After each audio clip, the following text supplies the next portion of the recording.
अगर आपको याद होगा तो लास्ट लेक्चर में मैंने बताया था कि फंक्शन जो है मैथमेटिक्स के सबसे बेहतरीन टॉपिक्स में से एक है, और उसके पीछे का रीज़न यह है कि ये चैप्टर जो है फंक्शन, इसको पढ़ने के दौरान हम बहुत कुछ सीखते हैं। हम कोऑर्डिनेट ज्योमेट्री कुछ सीखेंगे, कुछ ट्रिग्नोमेट्री सीखेंगे। मैंने ट्रिग्नोमेट्रिक फंक्शन नहीं दिया है इसमें, इसको भी देखेंगे हम लोग ट्रिग्नोमेट्री सीखेंगे, हम लोग कोऑर्डिनेट ज्योमेट्री कुछ सीखेंगे, हम बहुत सारे ग्राफ सीखेंगे, और बिलीव मी आपको ग्राफ में बहुत मजा आने वाला है। तो शुरुआत करते हैं। कुछ हम लोग पहले कोऑर्डिनेट ज्योमेट्री समझते हैं। एक्चुअली कोऑर्डिनेट ज्योमेट्री का यूज किसी चीज़ की पोजीशन बताने के लिए किया जाता है कि वो कहाँ पर है, किसी दो पॉइंट्स की डिस्टेंस बताने के लिए किया जाता है। जब हम लोग कोऑर्डिनेट ज्योमेट्री डिटेल में पढ़ेंगे तो बहुत कुछ सीखेंगे उसमें। फिलहाल हम लोग कुछ पॉइंट सीखते हैं जो हमें जरूरत पड़ने वाली है। तो शुरुआत करते हैं।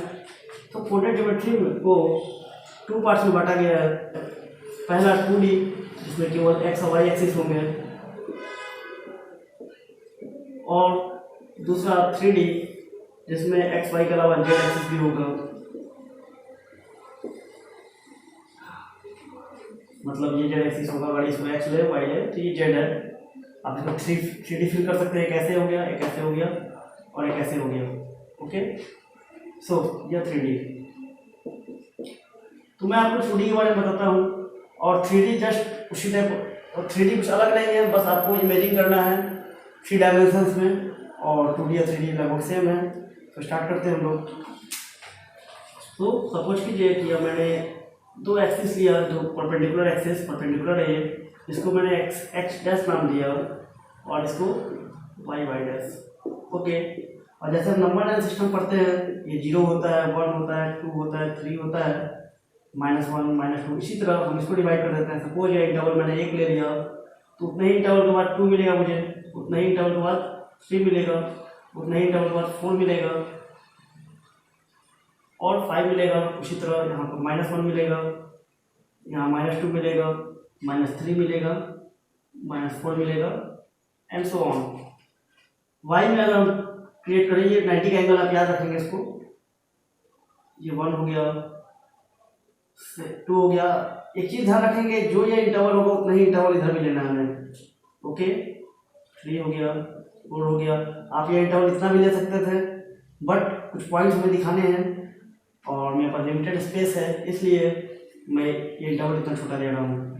सो इन सेम वे, जैसे मैंने यहाँ -1 लिया था, इसमें -1 होगा, -2 होगा, -3 होगा, -4 होगा। तो इस एक्सिस को हम बोलते हैं पॉजिटिव एक्स एक्सिस, इसको बोलते हैं नेगेटिव एक्स एक्सिस, इसको बोलते हैं पॉजिटिव वाई एक्सिस, इसको बोलते हैं negative Y axis. What it? अब समझते हैं। मिडिल वाला पॉइंट होता है 0। सो ये हो गया हमारा X Y coordinate system. Suppose कीजिए कोई पॉइंट है और हमें इसकी पोजीशन बतानी है। ओके, तो इसकी पोजीशन बताने के फिर 2 उपाय हैं। पहला उपाय कार्टेशियन कोऑर्डिनेट में बताएंगे हम। कार्टेशियन मीन्स कि हम देखेंगे कि इसमें एक्स में कितना पार्ट है, मतलब कि वाई एक्सिस से कितना दूर है। सो यह डिस्टेंस 2 यूनिट है, और आप देखेंगे कि यह उसके पैरेलल है, so this is around 2 unit. So यह डिस्टेंस हो गया 2, तो हम इसको लिखेंगे 2। एक्स में कितना है? 2 है, मतलब वाई एक्सिस से ये 2 डिस्टेंस 2 यूनिट पे 2 यूनिट डिस्टेंस पे है। ओके, 2। और वाई में कितना है? ये मीन्स एक्स कोऑर्डिनेट इसका 2 है। ओके, वाई में कितना है? ये लिखेंगे 3 है, तो इसका कोऑर्डिनेट हो गया 2 3। क्या हो गया? 2 3। इसका कार्टेशियन कोऑर्डिनेट हुआ 2 3। 2 3 से हमारा मीनिंग है कि ये एक्स में 2 है और वाई में 3 है। एक्स में 2 यूनिट है और वाई में 3 यूनिट है। ओके, इसको एक और तरीके से हम बता सकते हैं, बट वो यहाँ ज़्यादा इंपॉर्टेंट नहीं है, मैं थोड़ा बता देता हूँ आपको। इसको हम ये भी बोल सकते हैं कि ये ओरिजिन से इसका लेंथ कितना होगा? 2 का स्क्वायर प्लस 3 का स्क्वायर में रूट, सो दिस इज 4 + 9 √13। सो हम बोल सकते हैं कि यह पॉइंट, अगर इस पॉइंट का नाम ए दें, तो पॉइंट ए ओरिजिन से √13 मीटर लेंथ पे है। तो यह पॉइंट ए ओरिजिन से √13 यूनिट लेंथ पे है, और इसको सेंटीमीटर लेंगे तो सेंटीमीटर, मीटर लेंगे तो मीटर। सो √13 यूनिट लेंथ पे है, और यह एक्स एक्सिस के साथ एंगल बना रहा है। tan थीटा कितना होगा? tan theta y by x 3/2, so theta equals tan inverse 3/2 tan inverse 1.5। सो इस पॉइंट की पोजीशन हम बता सकते हैं कि यह ओरिजिन से √13 मीटर डिस्टेंस पे है, √13 यूनिट डिस्टेंस पे है, और यह एंगल बना रहा है एक्स एक्सिस के साथ in anti clockwise direction tan inverse 1.5। Okay, यह एंगल बताना क्यों जरूरी है, क्योंकि √13 मीटर डिस्टेंस पे √13 यूनिट डिस्टेंस हमें हजारों पॉइंट्स मिलेंगे। कैसे? अगर ये डिस्टेंस √13 मीटर है मेरे दोनों उंगलियों के बीच के, तो ये भी √13 होगा, ये पॉइंट भी √13 होगा, ये पॉइंट भी √13 होगा, ये पॉइंट भी √13 होगा, ये पॉइंट भी √13 होगा। Got it? तो हमें ये फिक्स पॉइंट बताना था, तो हम एंगल का बता देते हैं कि यह एंगल इतना बना रहा है tan इनवर्स 1.5, तो ये फिक्स हो गया हमारा और कहीं ये नहीं जाएगा। तो दो चीज़ हम बताएंगे, एक डिस्टेंस और एक एंगल। तो इसको बोलते हैं हम polar coordinate system, polar coordinate system. But उसका उतना यूज नहीं है अभी हमें, वो हम लोग पढ़ेंगे कोऑर्डिनेट ज्योमेट्री में। फिलहाल हम केवल कार्टेशियन पढ़ेंगे, और कार्टेशियन कोऑर्डिनेट में हम केवल बोलेंगे 2, 3 है। ओके, सो यहाँ तक आप समझ गए। ये जो पॉइंट है 2, 3 है, अगर मैं इसका पूछूं कोऑर्डिनेट क्या होगा, तो इसको क्या बोलेंगे आप? एक्स में देखेंगे कितना है 1, 2, 3, एक्स में देखेंगे कितना है ये 3 के पास है, और वाई में देखेंगे वाई से मिलाएंगे 1 है 3, 1। ओके, अगर मैं इसका बोलूँ तो क्या होगा? एक्स में आप देखिए ये पॉइंट नीचे आइए, परपेंडिकुलर खींचिए दोनों। एक्स में देखिए कितना है -2 पे आ रहा है, तो -2 पहले एक्स लिखेंगे हम, हमेशा एक्स वाई फॉर्म में होगा।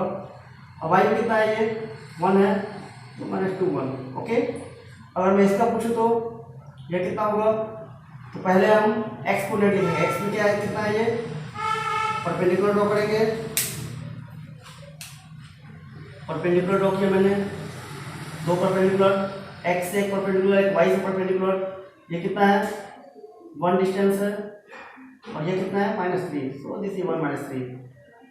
अगर मैं ये पूछूं यह कितना है, तो एक्स में लेंथ कितनी है इसकी 1 2 3 4, वाई में हाइट कितनी है, तो कोई हाइट नहीं है। यहाँ पर 1 हाइट थी तो 1 दिया मैंने, यहाँ पर 3 हाइट थी तो 3 दिया, यहाँ पर हाइट 0 है तो ये हो जाएगा 40। Got it? तो दिस इज 40, दिस इज 1 -3। यह कितना होगा समझ चुके होंगे आप, ये होगा -30। चलिए एक और सवाल, यह कितना होगा, ये कितना होगा? सो पहले हम x लिखते हैं, हमेशा x y के फॉर्म में लिखा रहेगा। x कितना है इसका, x कितना है मतलब कितना राइट, कितना ओरिजिन से राइट या लेफ्ट है। यह ओरिजिन से 1 के डिस्टेंस पे था तो 1 लिखा हमने, यह ओरिजिन से 4 के डिस्टेंस पे था तो 4 लिखा। यह ओरिजिन से कितने डिस्टेंस पे है 0, ये ओरिजिन पे ही है। x में इसमें कोई भी मूवमेंट नहीं हुई है, ना इधर ना इधर, इधर होता तो पॉजिटिव लिखते हैं हम, इधर होता तो नेगेटिव लिखते हैं, but there is no movement, so this is 0। और y में कितना है, तो 1 2 3 4 नेगेटिव में, तो 0 -4। Got it? तो इस तरह हम कोऑर्डिनेट लिखना सीख गए। तो आगे देखते हैं, अगर ये a पॉइंट ले लें हम और ये b पॉइंट ले लें, और इसके कोऑर्डिनेट को x1 xy है, ये भी xy है, तो अगर a के कोऑर्डिनेट को हम जो 2 3 था इसको x1 y1 मान लें, और b जो है इसको 3 1 था जो, इसको x2 y2 मान लें हम, तो मैंने बताया था कि कोऑर्डिनेट की मदद से आप डिस्टेंस भी निकाल सकते हैं। तो AB की डिस्टेंस कितनी होगी, यह डिस्टेंस कितना होगा, ठीक है।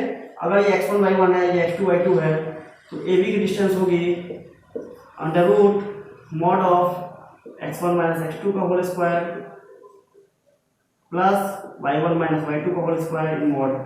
Got it?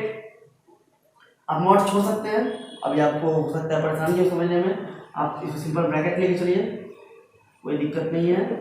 So x1 - x2, x1 कितना है, तो x1 is 2, y1 is x1 is 2, x2 is 3, तो 2 - 3 का स्क्वायर, और यहाँ पर 3 - 1 का स्क्वायर,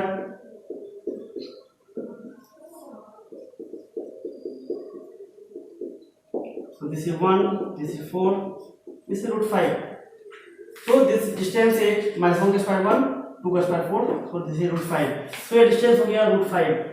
गॉट इट? इसकी पोजीशन हो गई 2 3, इसकी पोजीशन हो गई 3 1, गॉट इट। और यही अगर आप फिजिक्स में पढ़ें तो कोई पार्टिकल अगर ए से बी जाता है, ओके, उसकी इनिशियल पोजीशन अगर ए है दैट इज 2 3 कोऑर्डिनेट और उसकी फाइनल पोजीशन 3 1 है, अगर वो यह पाथ फॉलो करता है, वो ए से बी गया बट उसने यह पाथ फॉलो किया कोई बॉडी ने, वो 2 3 पे था 3 1 पे गया इस पाथ से जिसकी लेंथ है मीटर। सो फिजिक्स की भाषा में यह उसके इनिशियल पोजीशन है, यह फाइनल पोजीशन है, और ये पार्टिकल ए से बी डिस्प्लेस्ड हुआ, क्या डिस्प्लेस्ड हुआ उसको हम बोलते हैं डिस्प्लेसमेंट। और डिस्प्लेसमेंट हम इस फॉर्मूला से निकाला हमने, और डिस्प्लेसमेंट कितना हुआ, तो ए बी हुआ, ए बी हमने इस फॉर्मूला से निकाल दिया √5। So if there is a body and the body was at initially at A and it moved via this path and finally reached at B which is 3 1, then the body has been displaced by √5 meter, and √5 meter is the displacement and 10 meter is the distance traveled। क्योंकि जो body जिस रास्ते पर travel करती है उसकी length को हम डिस्टेंस बोलते हैं, और वो जितने से और उसकी पोजीशन जितने से चेंज हुई है, चेंज इन पोजीशन को हम डिस्प्लेसमेंट बोलते हैं। सो बॉडी का डिस्प्लेसमेंट कितना हुआ √5, और बॉडी ने डिस्टेंस कितना कवर किया, सो 10 मीटर। सो ये थी फिजिक्स की बात। हमें पढ़ना है फिलहाल मैथमेटिक्स। सो हमने डिस्टेंस निकालना सीख लिया, हमने किसी पॉइंट को डिनोट करना सीख लिया। अभी डिस्टेंस का हमें ज़रूरत नहीं है निकालने की, जितना हम पढ़ेंगे हमें केवल इन पॉइंट्स को पहचानने की ज़रूरत है। मदद से हम ग्राफ खींचेंगे, हमें ग्राफ खींचने में इस कॉन्सेप्ट की ज़रूरत थी तो हमने ये सीख लिया। अब हम लोग मूव करते हैं 1 by 1 दिस फंक्शंस पे। ओके, थोड़ा मैं ज़्यादा समय लूँगा आपका इन फंक्शंस को समझाने में, क्योंकि ये आपका बेस तैयार करेंगे पूरे मैथमेटिक्स का, और ये मेरा पसंदीदा टॉपिक भी है। सो इसको कुछ डिटेल में हम पढ़ेंगे, हम ग्राफ के बारे में जानेंगे, हम सारे फंक्शन का ग्राफ बनाना सीखेंगे, उनका मिरर इमेज बनाना सीखेंगे। तो देखते हैं हम 1 by 1। तो आप फिलहाल इसको नोट कर लें। सो ये था कोऑर्डिनेट सिस्टम, ये था positive X axis, negative X axis, positive Y axis, negative Y axis, ये इंटरवल्स था 1 का। तो 1 2 3 4 5 पॉजिटिव नेगेटिव नेगेटिव। पार्टिकल पहले ए पे था 2 3, दूसरा पार्टिकल एक पॉइंट था 2 3, दूसरा पॉइंट था 3 1। ओके, एग्जाम्पल को मिटा देता हूँ मैं, ये फिजिक्स का था, इसको अभी जानने की जरूरत नहीं है। सो एक पॉइंट हुआ 2 3, एक पॉइंट था 3 1।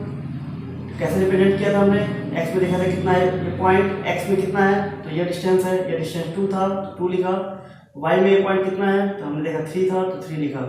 इस सेम में एक्स में ये -2 था तो -2 लिखा, एक्स में ये पॉइंट -2 डिस्टेंस पे था तो -2 लिखा, वाई में ये डिस्टेंस 1 था तो 1 लिखा।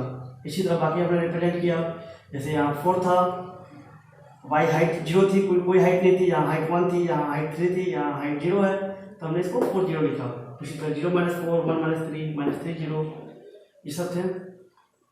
सो इसको अपलोड कर लें, हम लोग स्टार्ट करते हैं 1 by 1 identity function, constant function, polynomial function, rational function and all these.